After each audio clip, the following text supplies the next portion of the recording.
بہت زمانے پہلے کی بات ہے۔ ملک یمن کے شہر صنعاء کے قریب ایک نیک آدمی رہتا تھا۔ اس نے اپنی زمین میں باغ لگا رکھا تھا۔ وہ اس باغ سے بڑی دریا دلی سے غریبوں مسکینوں کی خدمت کرتا۔ جب پھل توڑنے کا وقت آتا تو وہ اپنے نوکروں سے کہتا، جو پھل نیچے زمین پر گر جائے اس کو چھوڑ دیا کرو تاکہ غریب لوگ اس کو اٹھا کر کھا لیں۔ باغ کے ساتھ اس کی زمینیں بھی تھیں۔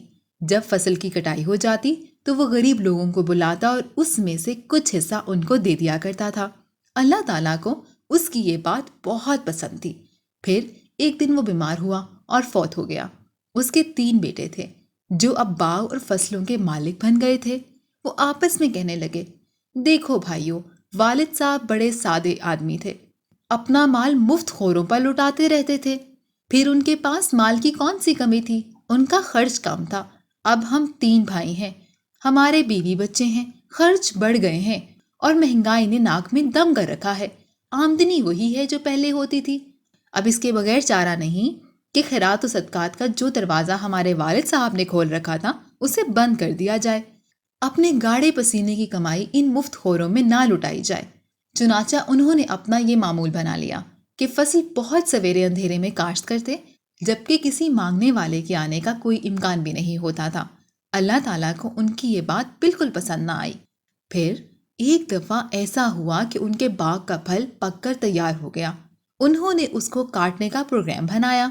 رات کو مشورہ کر کے طے کر لیا کہ ہم لوگ صبح منہ اندھیرے جائیں گے اور سویرے سویرے پھل توڑ لیں گے۔ انہوں نے انشاءاللہ کہنا بھی گوارا نہ کیا۔ جن کی آنکھ پہلے کھلی انہوں نے سونے والوں کو جگایا اور جلدی جلدی اپنے باغ کی طرف روانہ ہوئے۔ راستے میں چپکے چپکے ایک دوسرے کو تاکید کرنے لگے کہ دیکھو، آج تمہارے باغ میں کوئی غریب مسکین داخل نہ ہونے پائے۔ یہ لوگ خواہ مخواہ تنگ کرتے ہیں، مفت میں جھولیاں بھر کر لے جاتے ہیں، اس سے ہمیں بڑا نقصان ہوتا ہے۔ جب وہ باغ کے قریب پہنچے تو وہاں منظر ہی اور تھا۔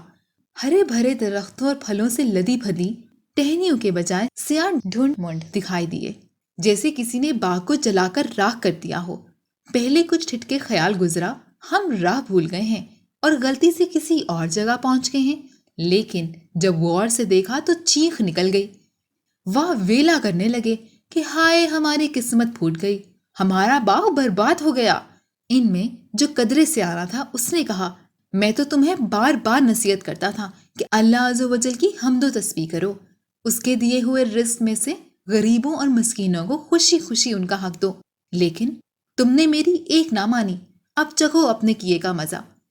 اس وقت ان کی آنکھیں کھلی اور انہیں اپنی غلطی کا احساس ہوا، اور انہوں نے اللہ تعالیٰ سے اپنے کیے کی معافی مانگ لی اور وعدہ کیا کہ وہ دوسروں کا خیال رکھیں گے، ان کی مدد کریں گے اور غریبوں کے ساتھ اچھا سلوک کریں گے۔ جو بندہ اللہ تعالیٰ سے سچے دل سے معافی مانگ لیتا ہے، اللہ تعالیٰ بھی اسے معاف فرما دیتے ہیں۔